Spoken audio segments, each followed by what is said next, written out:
Obrigado.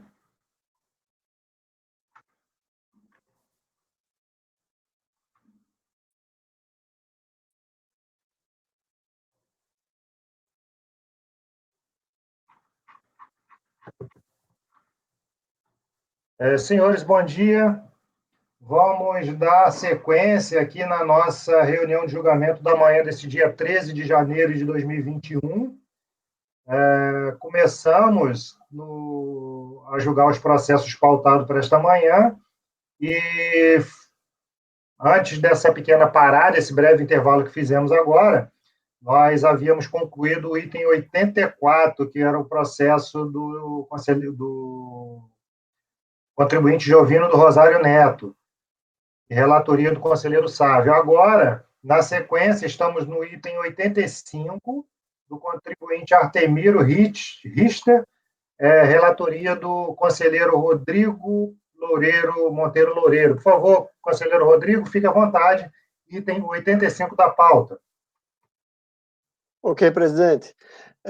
Esse caso é mais simples, ele é um retorno de diligência nossa, tá? Foi uma diligência, acho que o processo que a gente fez foi em junho ou julho, que eu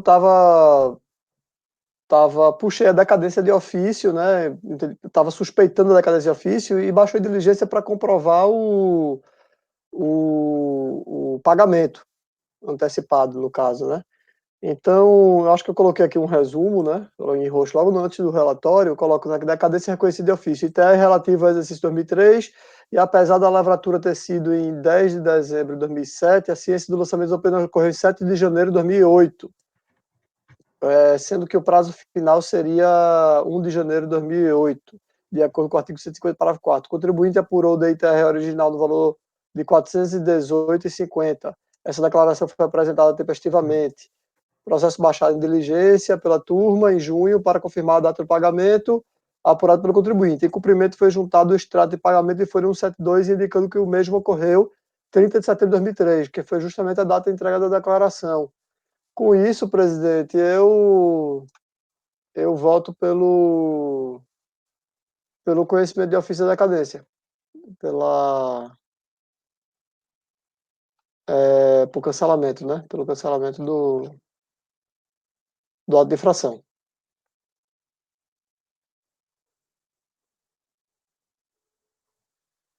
Ok.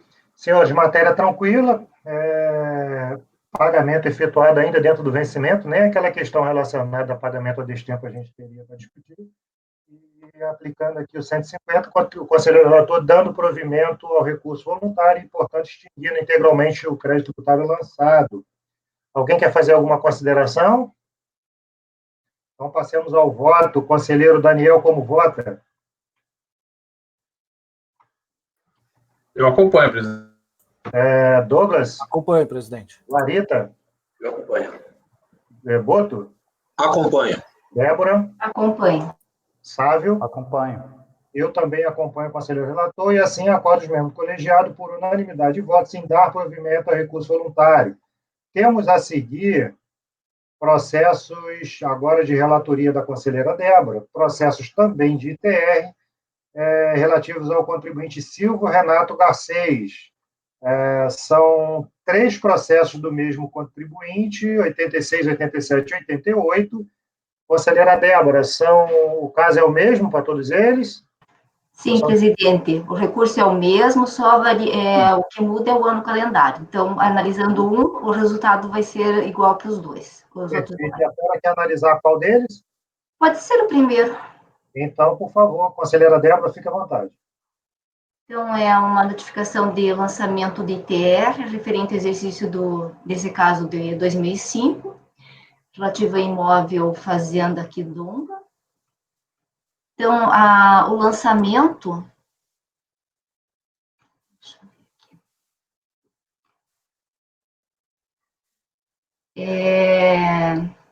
O lançamento, então, foi a glosa integral da área declarada como preservação permanente, de 309 hectares, e pela rejeição do VTN declarado de 102 mil, que entendeu subavaliado, arbitrando em 642 mil ou 1.070 reais por hectare, com base nas informações dos preços das terras, né, prestados pela Secretaria do Estado da Agricultura e Abastecimento do Estado de Sergipe. Cientificado do lançamento, o contribuinte apresentou a impugnação. Ele afirma que declarou erradamente uma grande área de preservação permanente não existente na propriedade, que representava à época áreas de pastagens, concorda com o VTN, e não foi considerado o rebanho existente na propriedade, o que contribuiu para reduzir o grau de utilização da terra. E solicita a substituição da área declarada como de preservação permanente para pastagens, admitindo um bom quantitativo de bovino. A turma julgadora de primeira instância concluiu pela procedência do lançamento e admitiu, na possibilidade de erro de fato, a possibilidade da revisão de ofício.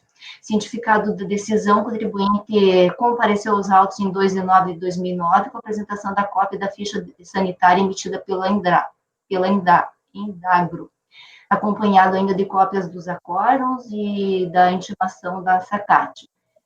Tal manifestação foi recebida pela unidade preparadora como se recurso fosse. Em petição protocolada em 23 de 10 de 2009, acompanhada de documentos, os sucessores do contribuinte afirmam complementar o recurso apresentado em 2 de 9 e tecendo as seguintes considerações, que declarou erradamente grande área, mesmo os argumentos falados em impugnação, concorda com o VTN, não foi considerado o rebanho existente na propriedade, o que contribuiu para reduzir o grau de utilização, e solicita que a substituição da área declarada como de preservação permanente para pastagens, admitindo, de novo, o bom quantitativo de bovinos existentes.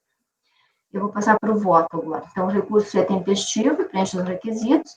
No lançamento, foram imputados ao contribuinte 2 infrações, a glosa de área de preservação permanente e o arbitramento do valor da terra nua. Ele já em sede de impugnação concordou com o valor atribuído pela fiscalização ao valor da terra nua e afirmou ter declarado regularmente uma grande área de terras de preservação permanente não existente na propriedade que representava à época a área de pastagem. Conforme se depreende da análise do recurso voluntário, o recorrente pretende a reforma do acordo de primeira instância, buscando em síntese a retificação da declaração, alegando a existência de erro de fato no preenchimento da DITR 2005, para que seja substituída a área declarada indevidamente com preservação permanente para a área de pastagem, sendo que esta última não foi objeto do lançamento, anexando para tanto documentos oficiais do rebanho, bovinos vacinados pela Indagro, e declaração atestando a existência em média de 100 equídeos. Não queria deixar registrado que o recurso voluntário não é instrumento adequado para requerer a inclusão de áreas não declaradas e a retificação das áreas declaradas, de conformidade com o parágrafo 1º, né, do artigo 147, assim cabe analisar a hipótese de erro de fato, observando-se os aspectos de ordem legal e obediência ao princípio da busca da verdade material. Aqui eu transcrevo o artigo 18 e 24 do decreto, né, 4.832, que trata das áreas lá de pastagens. Eu transcrevo também aqui o artigo da Instrução Normativa 256, da legislação acima transcrita, verifica-se que a área de pastagem é aquela efetivamente utilizada para alimentação de animais de grande e médio porte. No caso em apreço, o contribuinte afirma que não foi considerado o rebanho existente na propriedade, o que contribuiu para reduzir o grau de utilização da terra, consequente aumentar a alíquota do imposto BTN. Para a comprovação da existência de animais, apresentou cópias da ficha sanitária, nas folhas 50 e 52, e declarações expedidas em 2009, atestando a existência em média de 100 equídeos entre muares, e cavalos de serviço, éguas com registro, bolos sem registro, bem como potros e potras ainda por registrar, 63 e 67, e certificados de registro definitivo expedido pelo Ministério da Agricultura e do Abastecimento. As declarações apresentadas não são hábeis a atestar a existência dos equídeos na propriedade, uma vez que foram expedidas no ano de 2009 e não estão acompanhadas, entre outros documentos capazes de atestar a existência e a quantidade de tais animais na propriedade. Quanto à ficha sanitária em relação ao ano calendário de 2004, a informação de que nas datas de 21 de 6 de 2004 e de 28 de 12 foram vacinados contra a aftosa, 200 bovinos, e em 28 de 12 de 2004 foram vacinados contra a raiva também 200 bovinos, folha 50. O contribuinte informou a existência de 385 animais, sendo 300 de grande porte e 85 de médio porte. Como visto na transcrição anterior da legislação e demais atos normativos, para fins de cálculo do grau de utilização do imóvel, considera-se a área servida de pastagem a menor entre a efetivamente utilizada pelo contribuinte e a obtida pelo quociente entre a quantidade de cabeças do rebanho ajustada e o índice de lotação por zona de pecuária, artigo 25 da INSRF 256 de 2002. É o que ocorreu na declaração original entregue pelo contribuinte, conforme observa-se do excerto a seguir reproduzido. Folha 14. Na simulação da DITR retificadora, o contribuinte pretende que sejam acolhidos os seguintes valores. Transcrevo aqui.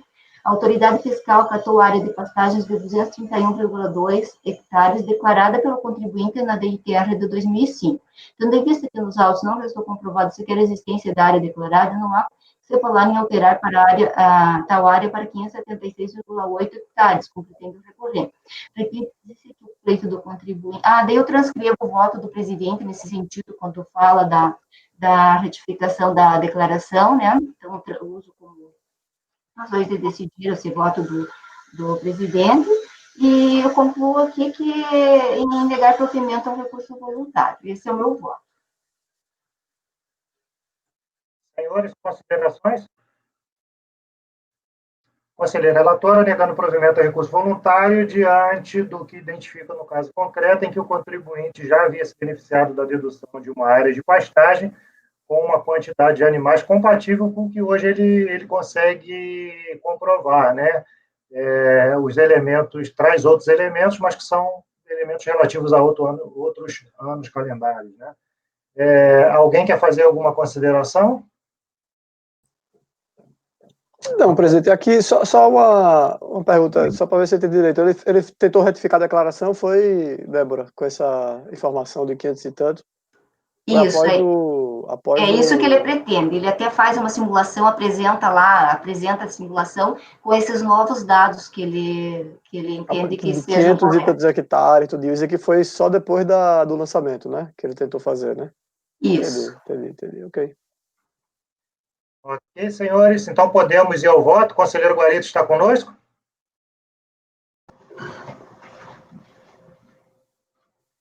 Conselheiro Guarita?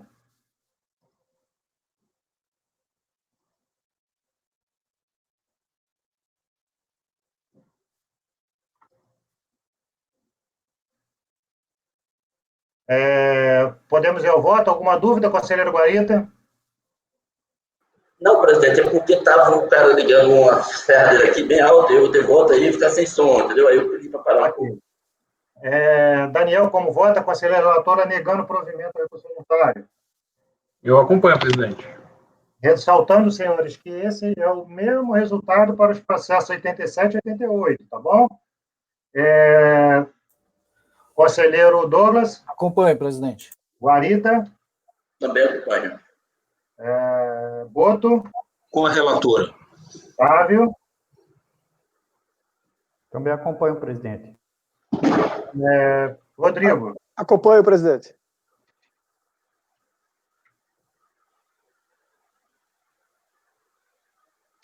Senhores, eu também acompanho o conselheiro relator, e assim o resultado do processo discursivo, Renato Garcês, é o seguinte: acorda os membros do colegiado por unanimidade de votos em negar provimento ao recurso voluntário. Esse resultado se repete nos processos 87 e 88, trata do mesmo tema, mesmo contribuinte, mesmo imóvel, anos e calendário diferente. Portanto, chegamos ao processo 89, processo de relatoria do conselheiro Francisco Guarita, Pedro José Garcia. Conselheiro Guarita, por favor, fique à vontade.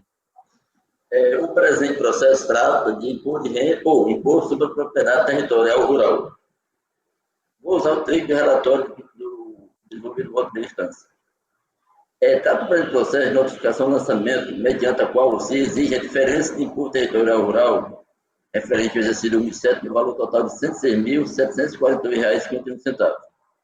Na descrição dos fatos, o fiscal atuante relata que foi apurada a falta de recolhimento de IR decorrente da glosa parcial da área de pastagem e da alteração do valor da terra nua. Em consequência, houve aumento da base de cálculo e do valor do tributo.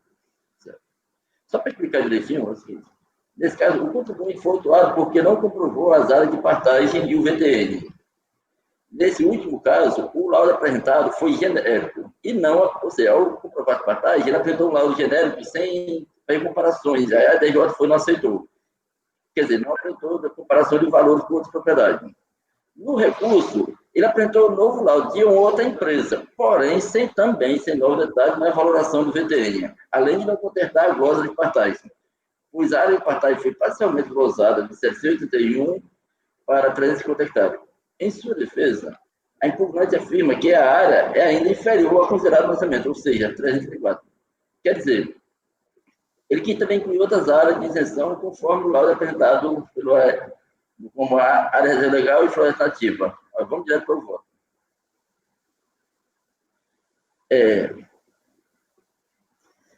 O contribuinte ele contestou o seguinte: a área do imóvel, ele também contestou a existência de mata nativa, a verbação de reserva legal.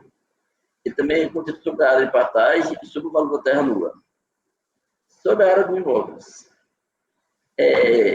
O contribuinte do CDA, ele declarou a área de imóvel 903 hectares. No entanto, ele quis, já na impugnação, ou no recurso, já ele quis dizer que a área de imóvel, na verdade, não era 903 hectares. Ele nem contestou isso na impugnação, entendeu? Aí, no caso, vai ser mantida a área declarada por ele, que foi 903 hectares, certo? Da existência de mata nativa, a verbação de reservas legais. Igualmente,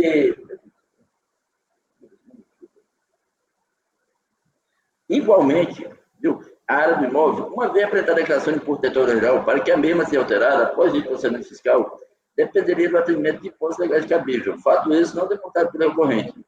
Não devendo, portanto, ser alterada a declaração do contribuinte para que seja considerada novas áreas que viesse a alterar a relação tributária no sentido de reduzir o tributo devido. Quer dizer, se ele apresentar a causa que justifica o erro dele, que a previsão legal para alterar, ele queria que alterasse, colocar a declaração, área de reserva legal e outras áreas de isenção que não eram tributáveis. Aí, para dizer que não pode ser acrescentado essas novas áreas, fora o que ele declarou, já que não tinha um motivo que justificasse a inclusão, aí eu utilizei até o voto justificativo do voto do conselheiro Carlos Alberto Amaral, que ele possui um fundamento, que fala exatamente isso. Uma vez que o contribuinte fez a declaração, não tem por que mais ser um motivo justo ser feito essas alterações.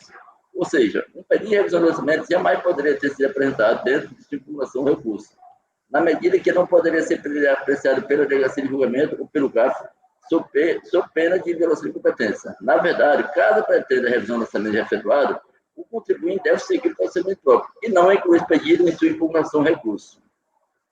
Com relação à área de partagem, como bem decidiu o julgador de piso na impugnação, o recorrente não contestou a glosa de área de partagem acatada pela fiscalização. No caso, a fiscalização aceitou 350. E que, na verdade, pelo laudo que ele apresentou, dizia que era só 334. Aí, no caso, não tinha porque, ou seja, foi acatado exatamente o que foi aceito pela fiscalização, 350 hectares. Com relação ao valor do terreno, conforme já mencionei, ele apresentou um novo laudo para tentar desmerecer o CIFT.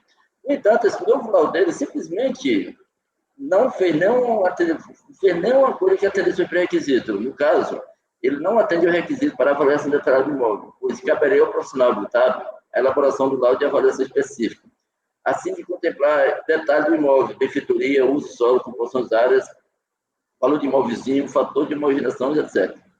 Tudo com a finalidade de apurar o utente do imóvel e demonstrar como foi feito o cálculo, e não simplesmente apresentar um laudo com informação genérica e sem nenhum outro elemento de convicção. Conclusão.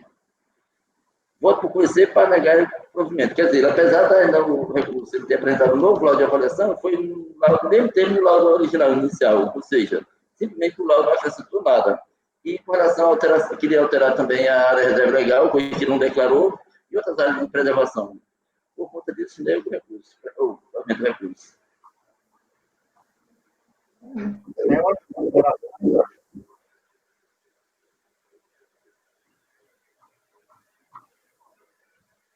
Eu queria ver na impugnação, Sim.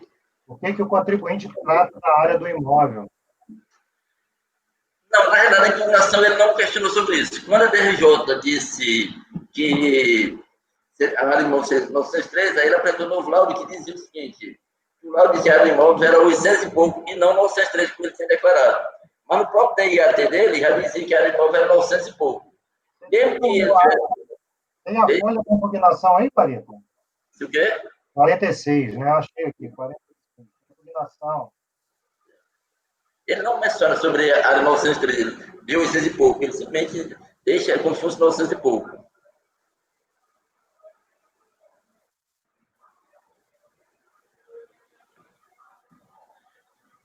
Mas tanto na declaração dele, como no DIAT, quanto no 900 e pouco, e no 800 e pouco, como ele já quer que seja.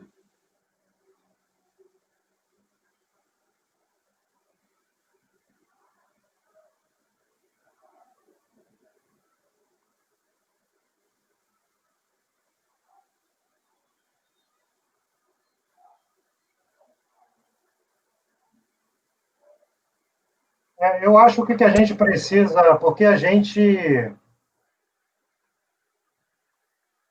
o que a gente precisa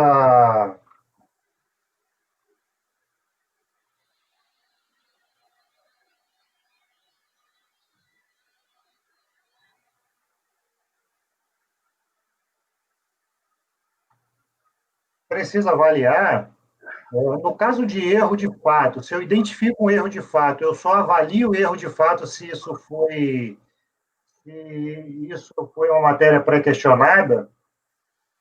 Se eu estou analisando um erro de fato, eu estou imaginando que eu estou fazendo uma revisão e, portanto, quando não tem erro de fato, a gente fala assim, olha, eu não vou nem analisar porque não está no litígio. Quando tem erro de fato, está no litígio, o erro de fato pode aparecer em qualquer momento do processo de identificação, né? Em qualquer momento do processo. A outra coisa, nesse caso aqui em particular, o contribuinte dedica um capítulo aqui,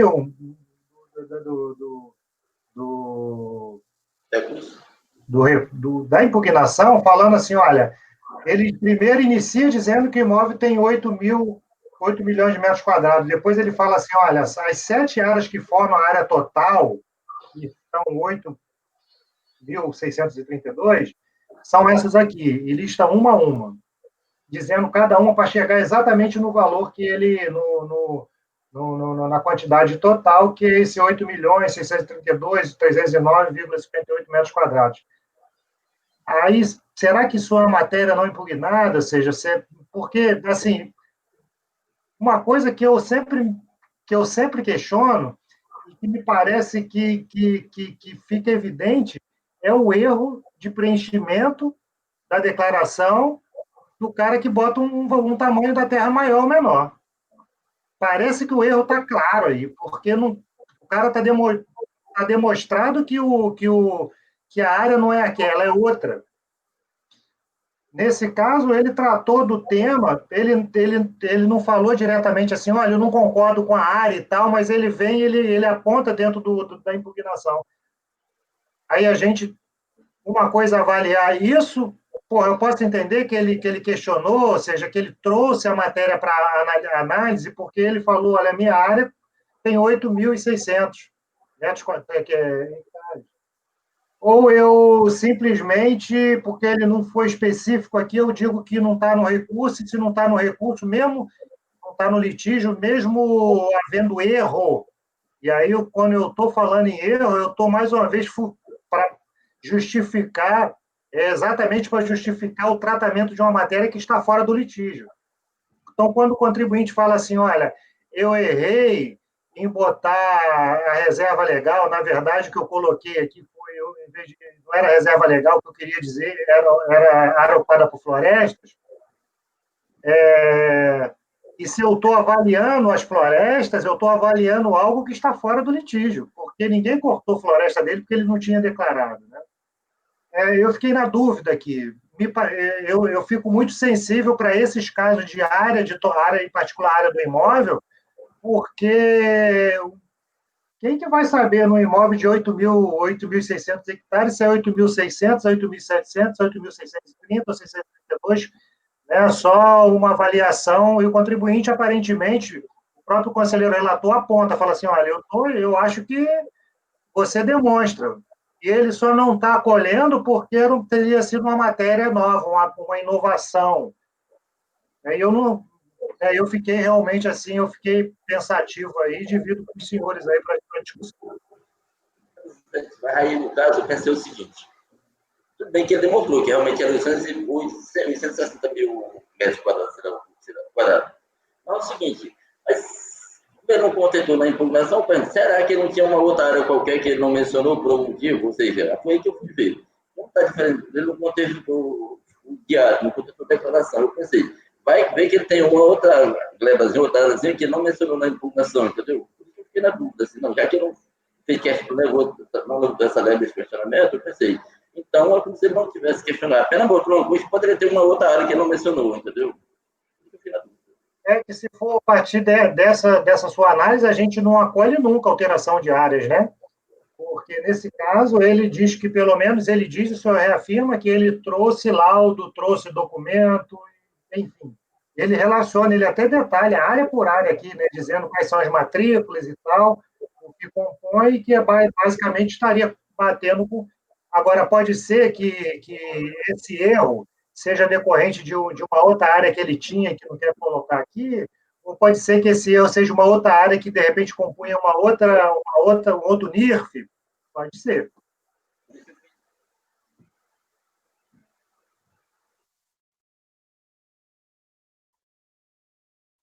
Presidente, eu entendo a sua preocupação. De fato, eu acho que ele, ele traz um pouco, mesmo que de forma sutil, né, na impugnação, mas ele meio que demonstra o inconformismo dele ali, quando ele diz que é folha, cadê 52, né?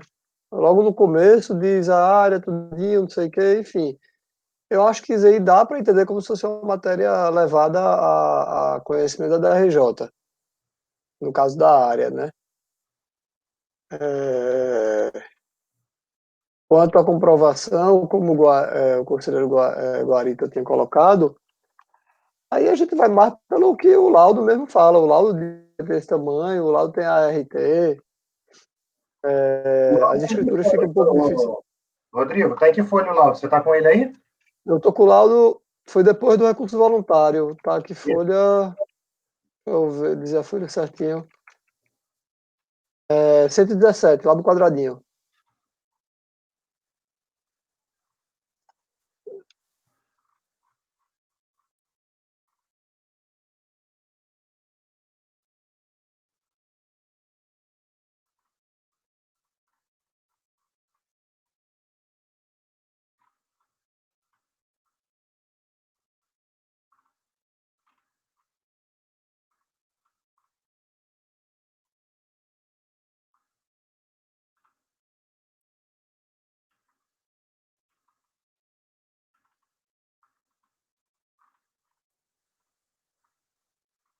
A RT desse laudo é porque ele juntou só depois de uma série de certidões de registro, mas tá a folha, tem um parecer que a folha é 172, a RT.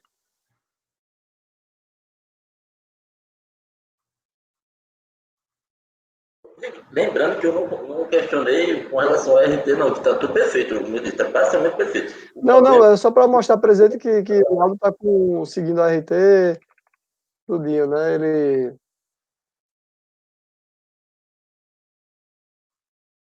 Enfim, a questão de se o laudo serve para demonstrar o valor ou não é outra coisa, mas que ele mostra que a área total é 863,23, tá? Que o que a gente poderia fazer era somar todas as áreas lá, das matrículas, das diversas matrículas, até saber se realmente hoje como é que tá.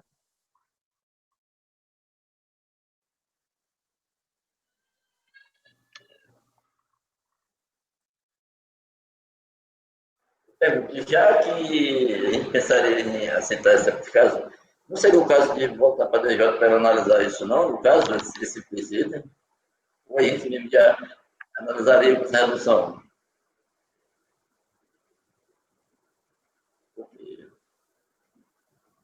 Tipo assim, por alguma missão da DJ, no caso de analisar uma coisa que estaria de alguma forma presente nos autos, na impugnação.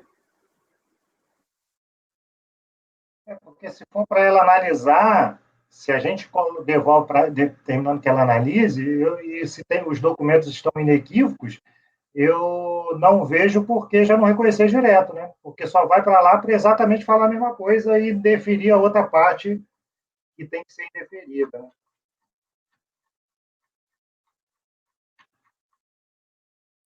Então, presidente, já que nós turma está com esse entendimento, podia, tipo assim, a gente alterar o voto no sentido de considerar a área de 800 e poucos hectares, conforme apresentado, aceitando essa correção, e não 900 e pouco, quanto ele declarou, então. Aqueles casos seriam um erro sem ser um erro justificável a alteração, entendeu?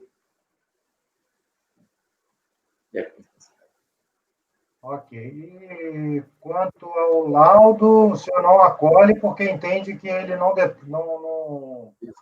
detalha adequadamente a como chegou no valor apurado, né? No valor de... Igual o primeiro laudo. Mas o segundo laudo não mudou nada do primeiro, praticamente parecido.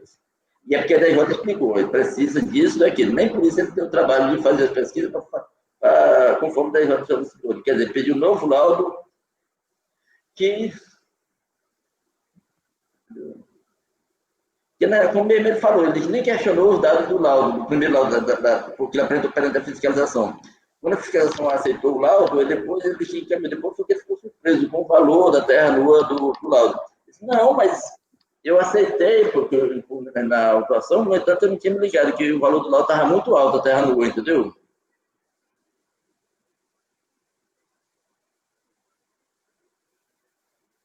Aqui no laudo ele faz uma série de médias.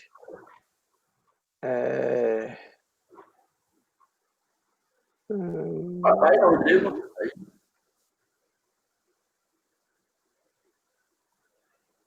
eu dar uma olhada aqui. Papai, né? Na página 124, 120.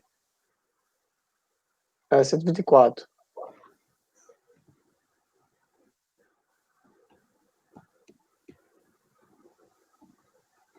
Ele faz para ajustar valores em relação a áreas diferentes, né? É basicamente o tal da homogeneização, né? Você faz uma apuração ali para você não simplesmente comparar com com outro imóvel. Ele apresenta cinco eventos aqui, né? De compra e venda, né, de outras propriedades na região. Como são propriedades diferentes, com terreno agricultável, o terreno de mata e tal, então ele acaba fazendo depois esse balanceamento.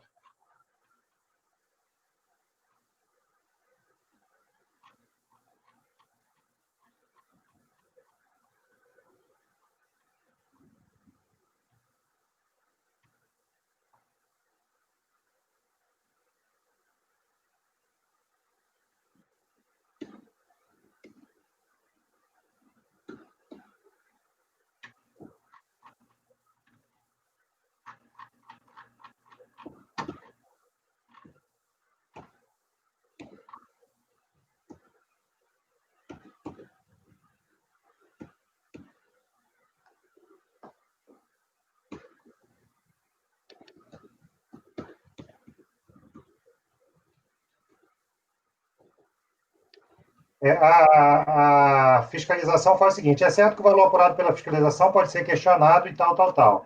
Há de ser respeitado o disposto no item tal da linha B da NBR número tal, que dispõe que para enquadramento nos graus de fundamentação 2 e 3 é obrigatório que o laudo contenha, no mínimo, 5 dados de mercado efetivamente utilizados.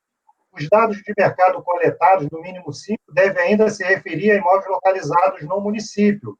Nestes autos não foi apresentado o laudo de avaliação que atendesse às condições elencadas, não há, portanto, como alterar o lançamento. E aí a gente vai lá em folha 115, em que começa o laudo, e o contribuinte corrige isso. Porque ele coloca aqui, conforme pegamos aleatoriamente matrículas de 5 regiões representativas do município de Bom Retiro, que descrevemos a seguir. Matrícula tal, aí trata-se de uma escritura de compra e venda.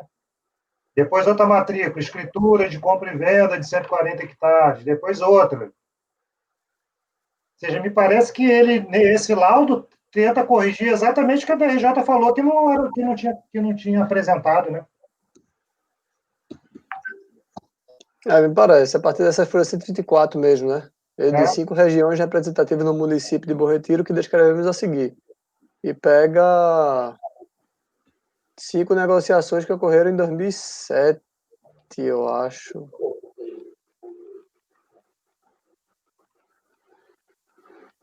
Outubro de 2007, 17 de abril de 2007, março de 2007,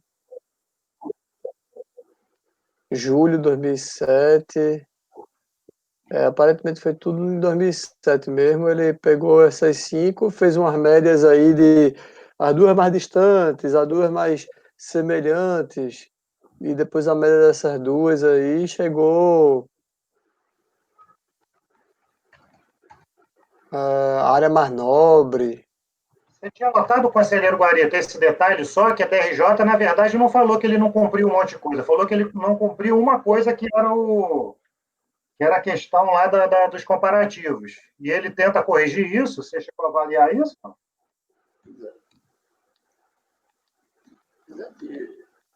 Eu, particularmente, não, no momento eu entendi que não, mas se vocês estão mostrando aí, eu posso rever direitinho sobre isso. Não, mas aí, então, você define aí como que a gente, qual a sua conclusão, para a gente poder dar seguimento. Pois pronto, mas a ponta assim, falou, qual a página que fala dessa comparação aí, que se questiona, porque no caso... 124. 124. 124 são a parte do laudo que aponta para essas operações, não é isso, Rodrigo? É a parte do laudo que aponta para essas 5 alterações, né? Esses 5 imóveis. A DRJ afirma, e que eu li, está na página 104, que fala: é obrigatório que o laudo contenha no mínimo 5 dados de mercado efetivamente utilizados, e devem ainda se referir a imóveis localizados no município avaliando, na data do fato gerador do ITR, 1º de janeiro de 2007. Dizer que eu só posso usar 1º de janeiro de 2007, eu tenho que imaginar que teve operações ali. Eu acho que aí já é um pouco de exagero, né? Porque o mercado não se dá num dia, o mercado se dá naquele ambiente, naquele momento, né? Mas não é dia exatamente, né? Até porque o dia é o dia que ele apura. Ele apura, tem que ver operações que ocorreram em dias anteriores. E ele buscou pegar 2007, né? Teve março, teve junho, teve outubro. É intervalo entre o fato gerador eu acho que isso não seria problema. Me parece que aqui a única questão é isso: 5 dados de mercado efetivamente. Ou a gente contesta o dado ou acolhe o VTN apontado pelo laudo.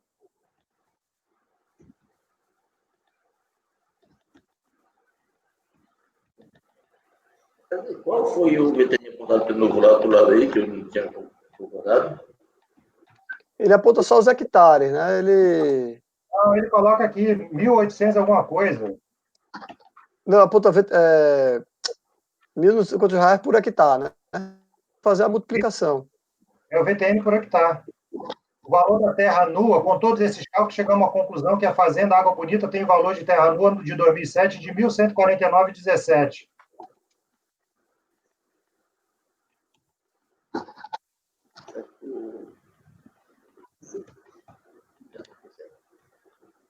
Não, aquilo não, é de outra, é da outra fazenda que ele está comparando. É lá no final, é 127, né? Conclui-se que o VTN do imóvel da Água Bonita, que é essa que a gente está fazendo, não é isso? Isso. Então, ele é 1.368,23. É isso, Rodrigo? É o que está, 1.368,23. Foi isso que ele apurou, né? Olha, 127.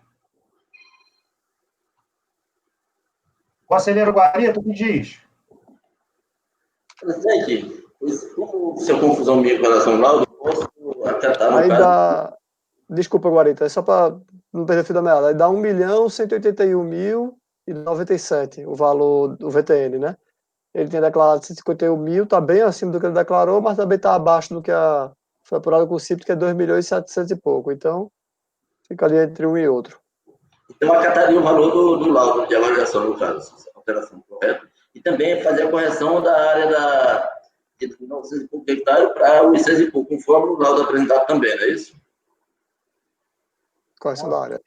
A área total de qual o tamanho da área, Guarita? Vê certinho para eu colocar aqui. Rodrigo, foi 1.800 e pouco, Rodrigo? Não, assim, o total da área, de 900 e pouco, entendi. 800 e alguma coisa, 860 e pouco. 8. Eita. Deixa eu procurar aqui no laudo. 863,23.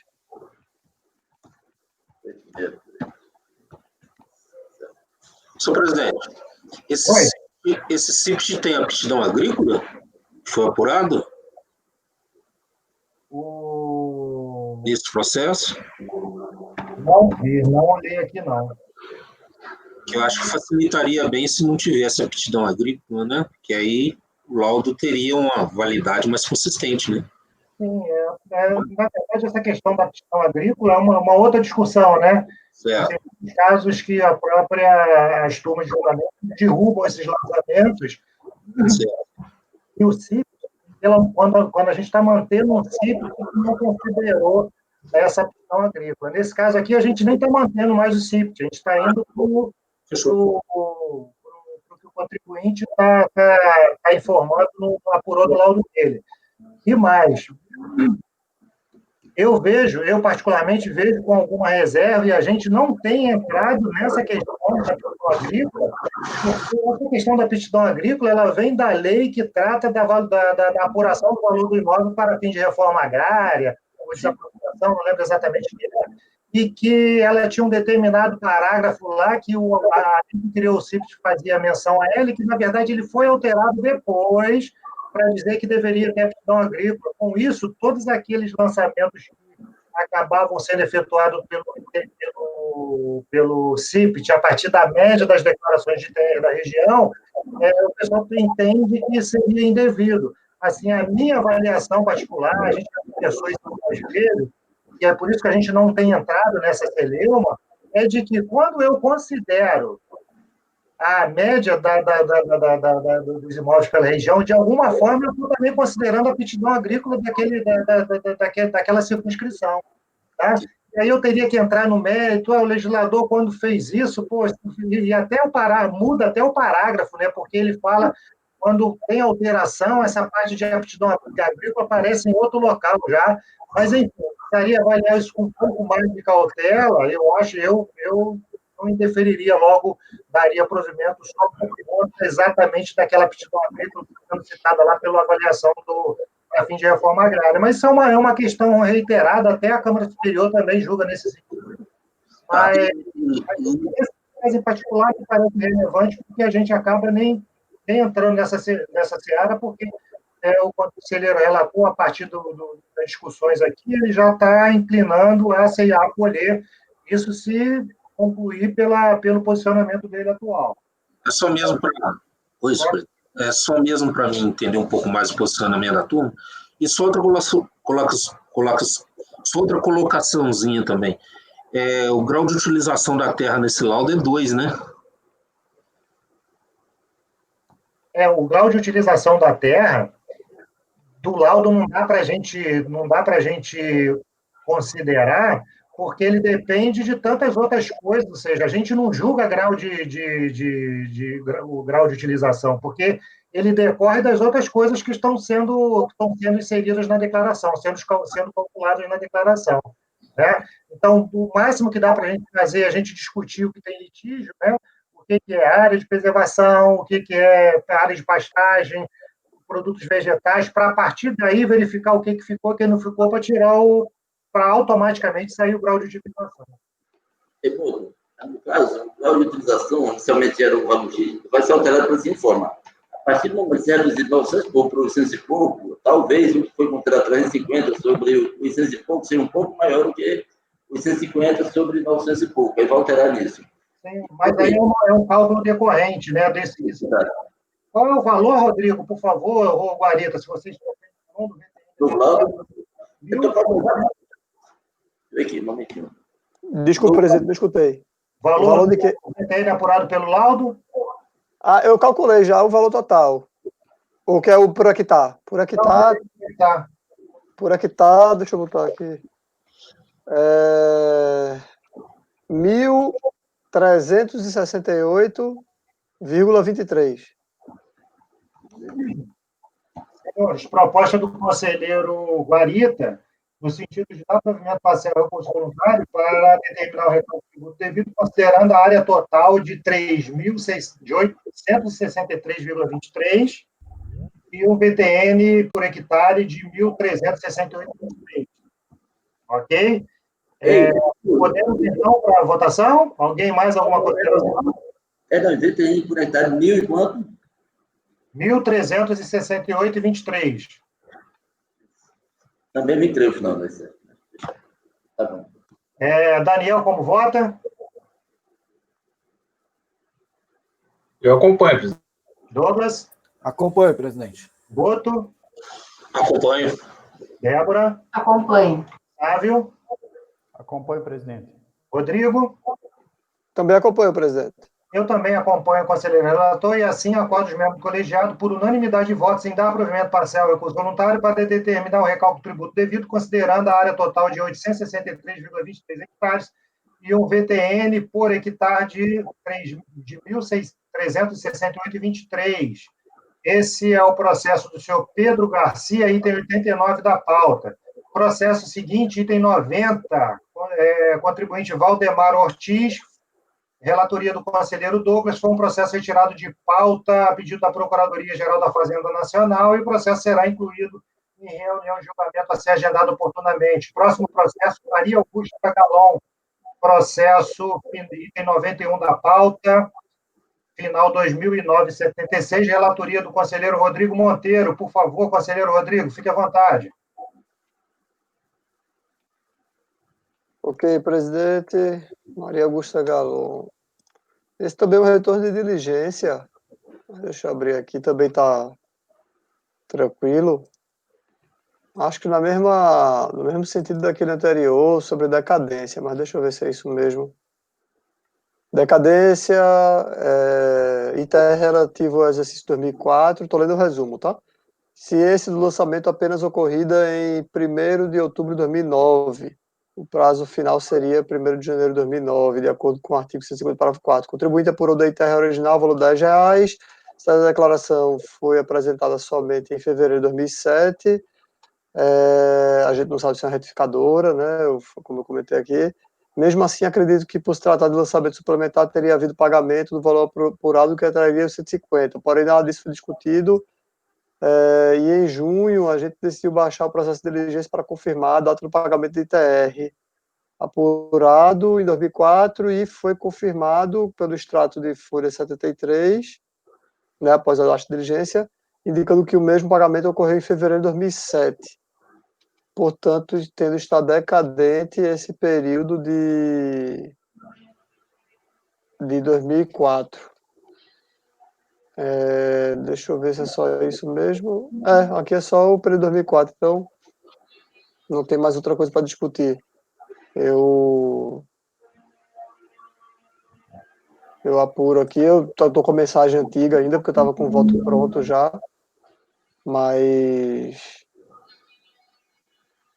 como a data do recolhimento ocorreu lá em 2007, aqui a gente está tratando de lançamento realizado em 2009, enfim, então eu entendi por atrair a regra do 150, tem essa questão, ao contrário do outro, tem a questão do pagamento a destempo, né, mas que isso não seria para mim, pessoalmente, um problema aí para atrair a questão da regra de prazo decadencial. Portanto, aplicando o 150 parágrafo 4º, eu entendo que está decadente aqui o lançamento. Rodrigo, você faz considerações aqui no teu voto sobre essa questão do pagamento a destempo? Deixa eu ver se eu faço aqui, presidente. Só o conselheiro Boto aí, que já atuou em outras turmas e atua naturalmente já nas turmas especiais, o entendimento, já que que já foi, eu não lembro se era majoritário, se era unânime, a questão era unânime aqui na turma, é que o pagamento a destempo, como não existe outra previsão legal para o início da contagem do fato gerador, ou você considera do fato do fato gerador no caso de pagamento de lançamento por homologação, ou na regra geral do primeiro dia do exercício seguinte, sendo o caso de pagamento de um lançamento, tributo sujeito a lançamento por homologação, ele, ainda que o contribuinte faça o pagamento fora do prazo, a penalidade por ter recolhido fora do prazo é a multa e juros normais que incidem, são os acréscimos legais que incidem sobre o valor pago a destempo. Não teria o condão de simplesmente, e aí isso já é um outro posicionamento que a nossa turma diverge da turma de algumas outras posicionamentos no CAF, no sentido de que não havendo, só entende como pagamento sujeito a lançamento por homologação, e contando, por exemplo, do fato gerador, se o pagamento foi feito até o vencimento do tributo, entendeu? Então, a gente aqui tem sido um pouco mais flexível com relação a isso, por entender que o contribuinte, quando paga fora do prazo, já é penalizado pela multa e pelos juros, que a legislação prevê para incidir sobre o pagamento efetuado depois da data do vencimento. Mas não alteraria em si a questão do início da contagem do prazo decadencial do fato gerador, porque senão a gente teria um problema. A gente vai do exercício seguinte, a gente vai de quando, né? Aí agora, nesse caso, até a declaração do contribuinte é posterior, ou pelo menos pode ser, que a gente não sabe exatamente aqui, mas a gente sempre destaca isso como é uma matéria que há alguma divergência, por isso que eu perguntei ao conselheiro Rodrigo se ele tratou desse tema aqui. Mas eu estou vendo até aqui que ele coloca o pagamento em atraso não tem condão de alterar o prazo decadencial. Isso, porque um pouquinho antes eu coloco, né, dizendo que o entendimento do STJ prevê que o artigo 173 é apenas aplicável nos casos em que a lei não prevê o pagamento antecipado da exação ou quando a despeito da previsão legal mesmo inocorre.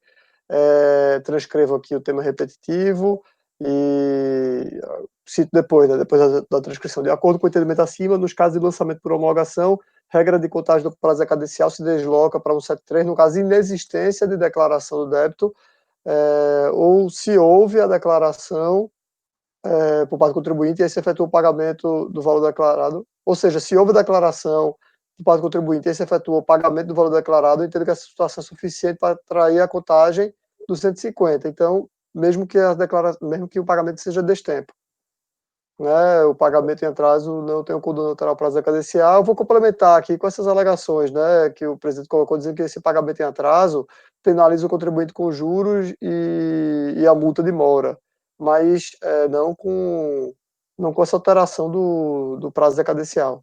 Eu acho que eu já fiz voto exatamente tratando já. Então, Rodrigo, esclarecendo assim, e aí eu faço até uma leitura do 150, porque o 150, porque há um entendimento que, às vezes, quando a gente recebe da DRJ, que o que se homologa é o pagamento. E a minha avaliação é de que o pagamento não se homologa, porque o 150 fala o seguinte, ó, o lançamento por homologação ocorre quanto aos tributos cuja legislação atribua ao sujeito passivo o dever de antecipar o pagamento sem prévio exame da autoridade administrativa. Opera-se pelo ato em que a referida autoridade, tomando conhecimento da atividade assim exercida pelo obrigado, expressamente a homologa. Ou seja, então, quando ele expressamente a homologa, ele homologa a atividade, não o pagamento.